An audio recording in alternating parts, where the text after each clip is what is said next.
Welcome back, ladies and gentlemen. In today's video, I will be sharing with you some of the openings that helped me reach my peak rating on chess.com. The openings you might already know if you're following my channel, but some of them I didn't reveal. So this is the video where I'm gonna do that. We can start, and one of the openings that got your attention and you asked me so many times in the comment section is what do you do when you face Rosalimo as black? So in this game here, I'll be showing you one line, which is very nice for black, contains a bit of, complex theory, but most of the players could enter this line is exactly the way like you can see in this game. So when you play knight c6, my recommendation is, of course, on the open Sicilian is to strike with takes and then later accept the Kalashnikov variation, which really become popular nowadays, especially 2025. Even Magnus Carlsen and very, very big and top players playing this opening nowadays. So after the bishop b5, which is one of the most practical, problematic openings for black, let's say like that, is Rosalimo. And what do you do here? Many players are playing g6, which is one of the top, moves and most popular moves, also knight f6, but I'm recommending you e6. Why this? Because it's creating already imbalances in the game. It's inviting, of course, white to take this knight like my opponent did in the game. Of course, they can play other moves such as castles or d3 or b3, but takes is also very, complex move for black, how to handle it, but there is a very nice way how you can set up your pieces after this. So this is pretty much what we reach. And now after 97, your intentions are not clear immediately because it's not to push d5. It's not to go f5. It's a little bit different. So what you want to do here actually? After something like d3, you would like to position your knight on g6. And when they do something like b3, because usually what white intends is to create the pattern developing with knight b2, bishop b2, and knight c4. So that way they can control full barrier of dark squares in the middle with all these pieces. On the other side, white should maybe also look for something like h4, h5 to kick this knight out of the way. If they don't do that, then your knight is perfectly fine here.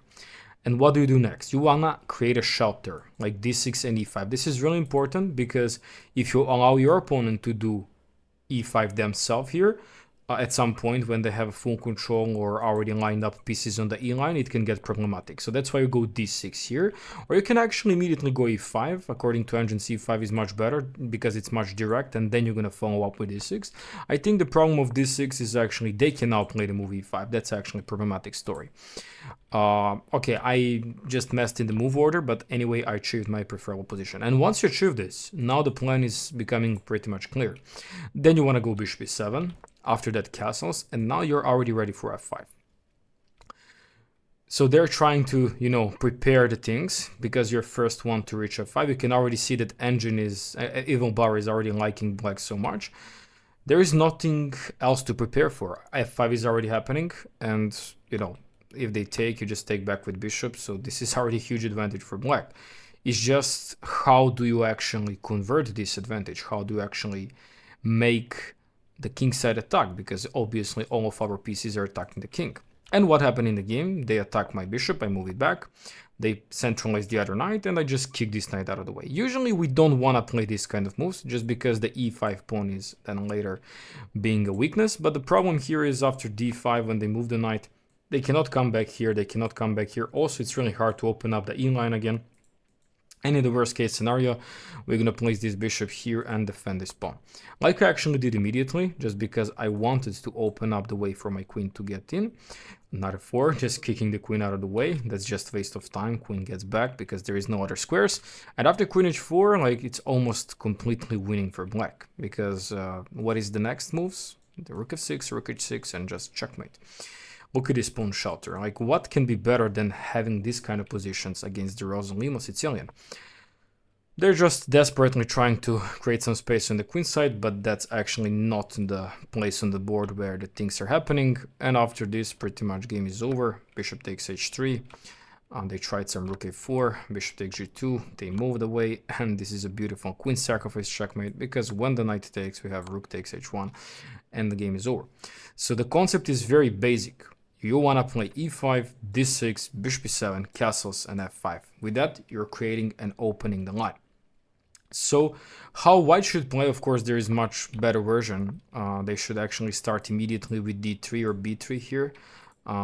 That's the two most popular moves and two most ambitious moves. Castling is not the best move just because they actually immediately react and decide what to do. Usually white is not showing his cards, sometimes keeping king in the center because he want to push h4, h5 to actually restrict this knight, and sometimes we're going f6, e5 also to create this bigger shelter for the pawn structure. Anyway, you're gonna have all links of the openings in description, so you can check out the full extended version of my website. Pretty much, if you need it in your repertoire, I think that's a really good way to explore these new openings. So this is the first game about Rosalimo. You see how it finished. I completely crushed this guy. 2650, even though international master, I didn't see that. So we can go for the next game. Next game is actually when we have white pieces. So we're gonna combine, you know, like mix it up a little bit white, a little bit black, because we want to cover as many as we can. e4, c5, knight f3, d6. So against the most popular answer in Sicilian, intending to play dragon or Najdorf, even though can switch to classical Sicilian, I like here to play this move order with knight c3, just because if you're facing the dragon player, every single dragon player will play the move knight f6. And then you're gonna strike with the move bishop e5 check. At that point, they have two ways to cover. They can cover with bishop, they can cover with knight. If they cover with bishop, we are playing this really nice move queen e2, where we are defending this bishop and also looking forward to push e5. I can show one quick line when g6 happens after e5, and if they take, we just take knight e5. And here already we are fine of, you know, eliminating the bishop pair with knight takes d7. So if they ignore it, like we can just take it, you know, takes back, they take here. And here we can just grab some space, like a4, bishop c4, d3, going castles, and we are totally fine with, you know, this position here. Maybe e5 is, maybe actually taking with a knight is not the best scenario here. Actually, sorry, actually you should take with queen here. I messed up with the lines. And now they're sacrificing the pawn here with knight c6, we take, then I think now some move like a e6, we go queen c4. And they got some compensation here in this line. They're bringing the back here queen, and now position is equal, balanced. But, you know, to be honest, pawn is a pawn, and if we handle this situation properly until the endgame, we have a very convenient, you know, practical edge. On the other side, if they play with a knight e7 here, then we're playing the move d4, and when they take, we take with queen. At this point, we are waiting for this move a6, which is waste of time all the time in these lines, because anyway, our purpose was to take this knight, just because we put the bishop on b5. They take back with queen, which is already a bad move. They should take back, of course, with a bishop or with a knight. With the knight is a little bit advanced if they know what is the purpose of this move. Usually everyone takes with a bishop, but you see this guy took with a queen, maybe thinking like b5 and bishop b7 was going to be idea, but they're not really in time to do all of that. I played bishop g5, and the quick point is just to castle. And look at this position. All pieces are out, queen is there, bishop here. We just need to bring this rook here, and then after e5, game is over. That way they pushed e5, and here actually I missed the tactic, very easy tactic, knight takes e5 and just game is over. With that one, if they take, then we have a checkmate on d8, that's very simple, otherwise they just lost the pawn, also the knight is fallen and game is over. This was a blitz game, I just completely forgot that. Automatically I was always bringing the queen here, maybe because when the queen is on d7 or bishop on d7, when they play e5, I'm always automatically playing the move queen d3. I didn't even think about taking on e5, but as you see, that's a simple tactic that you should watch out. After bishop to e6, here this point is just nice to bring your knight immediately to the middle. Also, maybe was better according to engine, as you see here, is to take this knight here, then after they take back, just to try to use as much as you can of these, you know, light squares. At this point, it's recommending some idea of knight h4, most probably f3, g4, and knight f5, something along that way. I decided to jump immediately with knight just because king is in the middle, and let's put some practical pressure. Then I eliminated this guy here. I played queen e3 and trying now to put some pressure along this d6 pawn. And okay, stacking the rooks on the d line, also protect this pawn. they played h6, and now it was time for my sacrifice. That's also the point of queen a3, because the pawn was staying here. Also, we're having everything under the control. At this point, I just won on the pawn, and look at this structure. Pretty much the game is already over. How I can convert this, since this is a blitz game, it was maybe a little bit shaky, but with not so big trouble. I won the game by checkmating the king on h7, since there is no way how to, defend this pawn on h6. On the other side, my king is completely safe. There is no sacrifices, and we're just done. So that's how you should play on the move d6. I like to propose this move knight c3, and on knight f6 to go with his check on bishop e5. I'm gonna also put a link in the description about this opening. On the other side, when we talk about other version of facing the knight c6, I'm still recommending bishop b5, because I think Rosalimo Sicilian is one of the trickiest points today, because even Sveshnikov, even Kalashnikov got really nice reputation in 2025. Even this, even knight f6, knight c3, and even e5. All these openings are very solid now for black. That's why people are trying to avoid. So I'm also recommending playing Rosalimo if they allow it. But against e6 line, currently now I'm not gonna propose anything in this video, but I can just give you a quick navigation to look about this b3 line. I like it very much, simply because now when they go to move knight e7, bishop b2, and at this point when they go knight g6, you have h4. That's the whole point why you're not castling immediately, and they have the trouble. I think that's very ambitious, and you can strike this line very quickly. So when they go g6, because we're gonna cover what is most popular and most relevant in today in chess world, when they go g6, I like castles, and when they go bishop g7, d3. This is very nice sideline, where it's also inviting them to play e5, where I have a nice hidden trick of the move a3 and b4 gambit, which we're not gonna look at this video because people are not often playing this line. Usually what they're doing is playing the move knight f6 here, but e5 and this gambit thing is really popular. So when you play the move knight c3, you're actually telling your opponent, I'm ready for e5. That's why I'm not allowing you to jump with a knight d5. So if you go e5 immediately, already black is fine, because after knight e5 he will go knight c7 and then put the knight on e6, where he will have better control over the middle and also d4 square. This is the famous maneuver for black in the Rosalimo. That's why you have to include this move knight c3, which gives you a nice idea of later pushing the move e5. And after castles, now we're ready for e5. So now there is two ways for black to play knight e8 and knight to g4. Like everyone that I played online was doing this move knight g4. Rarely I was seeing knight e8. And now you take, eliminate this guy. Taking with d pawn is less good than taking with the b pawn, because when you take with a b pawn, at least later you're going to create a pawn center. When you take with the d pawn, benefit is opening up the bishop, but you don't have a good central control. That's a bigger problem. So we play rook e1 to protect this pawn, and most of my games I won by trapping this knight. And look at how.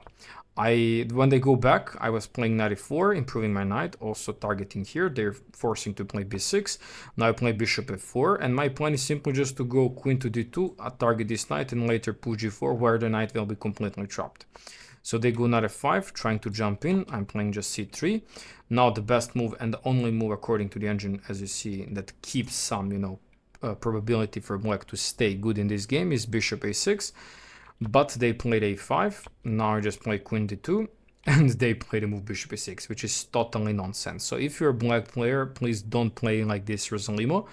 The game is already over after g4, knight is completely trapped, as you see.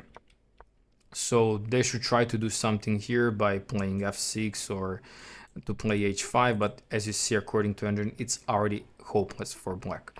g4, and now game is over. We are just simply taking the knight, and okay, whatever happened in this game, I hope I did my best to win. Yeah, here actually I just won without queen. As you see, the king was checkmated, and that was game over. So this is a very nice concept. Just go for this setup, this called Rosalimo, and go for bishop f4. When the knight jumps on f5, put c3 just to not let them in. And the reason why placing the knight on e8 is much more convenient, of of course also for the beginners in this line as black, is because it's more flexible. You're not gonna make your knight odd on h6. That's bad, right? So that's another variation for white when it comes to Sicilian. And now I want to show you a very nice line in Caro-kann. So when you're playing white pieces and facing Caro-kann, of course there is now many lines here. Even fantasy become really popular nowadays. I like to take exchange line, play knight f3, and after knight f6 just to play c3. This is very nice, interesting line, very easy to learn. It's also the card structure thing. So if you're familiar with card structures, it will also help you get more experience, and also you're not going to have any problems in the openings. After knight c6, knight e5 is the point of this line, which allows us immediately to jump. And now if you're on some 1500 or below level, you're going to have already benefits, because many people will think that they can take this knight, but this is absolute mistake, because after take they're just losing the pawn with this check on b5, because they have to cover with bishop and then the pawn on d5 is saying. So before they actually even think about taking, they have to provide a safety for this pawn, and that's actually what happens in the lines if black knows what to do. After that, our point is to play f4, then go bishop d3, then knight d2, then castles, then, you know, go rook h3, rook h3, then queen h5. Black will eventually go castles this way, and we're gonna just go for the checkmate. If they accept this take, this doesn't happen too much often, you know, in my games, but this recently happened, like maybe, you know, a few days ago I played this, and I was very shocked to see that this guy took on e5, then he played knight e4, I played bishop e5 check. Then I took the pawn on d5. We traded the queens, of course, because I'm pawn up. Now just played silent move bishop e3. What I'm threatening? I'm just threatening f3, right? Because knight is completely trapped. And he played king e6, completely forgetting about f3. And, you know, he resigned somewhere. Okay, he played it actually, but he should resign because it's just piece down. I don't want to show you the game until the end. But you can see that the guy just lost in the very beginning of the opening by not knowing the theory. This is about a Caro-kann. Also, I'm going to put the Caro line down there into the description, which is really nice to include in the repertoire, if you're e4 player, of course. And now the second game is Italian game, right? If you watch my previous video, you can remember that I was recommending the central attack thing. And after knight f6, of course, to break the main line. And after knight bd2, here I said that there is two main options for black. That's take and also d5. d5 is one of the most popular respawn if black likes to play against the isolated pawn structure. But also this line is not naive. As you already see, according to the engines, d5 is the third option here, but it's also practically fine if black knows how to navigate. So you always take on d5, and after knight takes d5, you want to castle. And when they go castle, you want to just kick this bishop out of the way and play the silent move rook e1. That's the main and the most common thing in this variation when it comes to isolated pawn structure. Why this? Why not to immediately jump with your knight? It's because you want to see, will they go for bishop g4, which is the most popular move.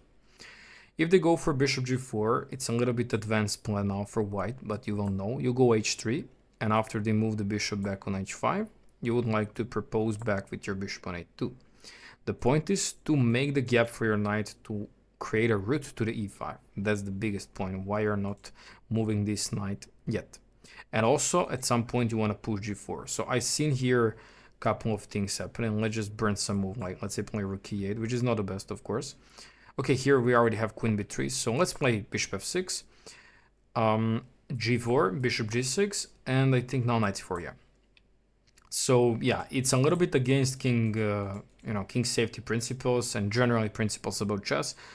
This line is not sharp as it looks like, because you're gonna very soon create some trade and also adjust your pawn to e5. That would be, beautiful. So let's say they play something like queen d7, which is definitely not the best move. Then we jump here. And if they make the trades now after retaking with pawn, we are simply opening up, also later creating the threat of this. Our king is very safe, there is no targets, Eventually bishop will come somewhere. Also trading the queen is fine just because we have bishop here, and that's how you can play. On the other side, my opponent played bishop e6. It's very important to go b4, just gaining the space, and also planning to go with bishop e2. Knight f4, trading the pieces. Taking with knight is bad, I think here. No, actually, why is taking with knight good? I was thinking that taking actually with knight is bad here. I was thinking with pawn could be more natural. Maybe that's actually some other line maybe I mixed up. But bishop b2 is actually here better. I take because I thought taking with knight and now just going knight b3 is fine for me. But eventually here they had this move queen to d5. That's the whole point. Then you're not gonna be in touch of kicking the queen out of the d5 square. That's why it's much better to not take. So I made mistake. I should play something like bishop b2. Provoke them to take, have my knight on c4, and now we just play, you know, this position with this very strong potential bishop on b2. So the point is, let's say just they don't want to let you do anything. You want to play here on the queen side. So you're gonna play something like most probably rook c1, queen b3, at some point push b5, jump with this knight here, and slowly create a lot of pressure in the middle. Maybe our pawn structure is not promising on the first sight, but looks very dangerous because they don't have space. So after bishop e6, I remember that there is one trick here on d5. So the point is just we are gaining the exchange, and that's actually what happened. After d5, you know, it's forked, and they're gonna lose material. This is not the end of the world, of course, for black, but from the practical point of view, I think I didn't have any problems winning this. Maybe not the best play, but had a very nice control with my pieces. And later on in the endgame, I remember that I provide him very nice trick. Here he wanted to attack my knight and my bishop. That was his point, but I found the move knight g5, where if he takes this guy here, I'll have knight h3. When he goes here, he'll take. And now, of course, I'm not gonna push this pawn, not gonna waste the time. I'm gonna immediately use this pawn as decoy, because when he goes there, I'm gonna simply just go and collect all of these pawns, create a passer, and win the game. That's actually how the game lost. He played some c6, but forgot about this fork here, and that's actually where he resigns. So yeah, that's about Italian. I'm gonna also put Italian course down below. The most popular reaction is, of course, knight takes e4 here, d5, which I have in another video on this channel. It's actually the previous video, you can take a look. It's a very nice spot. And the opening, of course, that you know, helped me improve my rating until this point is the Kalashnikov. This opening made a peak of my rating as the whole topic of this video, and I want to just show you the beauty of beauties. Knight takes d4, e5. I'm black. Knight b5, d6, knight 1 c3, a6, knight e3, b5, knight e5, and now knight e7. This is my favorite line, even though according to engine, as you see, it's not the best, but I like it very much, and I think it's like creating already practical problems for the opponent. c4 is the most popular move, trying to break the center. Then we immediately use the outpost of the knight on d4. They take on b5, we take on d5. After that, we're playing g6 because we just don't care about a queen side. Look at this. We don't care, like Banco Gambit, like other gambits. We're trying to create quick development and go castles, so we can actually start later pushing these pawns and create a lot of troubles for our opponent. Bishop e3. Then we go bishop g7. We simply ignore this knight on d4, as of course our knight is very strong. We could play knight f5 earlier, but there is no need for that. We have bishop g7. My opponent surprisingly took this knight and, you know, open up my bishop. Here I was expecting that he will play bishop to d3, which makes a lot of sense because this bishop anyway wanna be open, so I'm gonna sacrifice this pawn if you allow me. And he did it. He played the move bishop e2, and that's the whole story, d3. So he completely forgot that my point is to go here, not really to give you any check on the e line. You're very safe even with after check to go king to f1 here, but queen e2 just trading the queen is completely winning for white, because later on trading the queens and having two pawns up is just enough for the having pleasant endgame. After bishop e2, d3 game is practically over for white if black knows what he's doing. And I knew, of course. So bishop takes d3. I played queen e7. According to engine, it was much better to start with bishop takes b2 because it's simply, you know, making this, and on this check now to play queen e7. That was the point. But I made reverse. I did a check first because I thought he won't put a queen in, and now I just did. So we just transpose. But actually on check he can play king f1.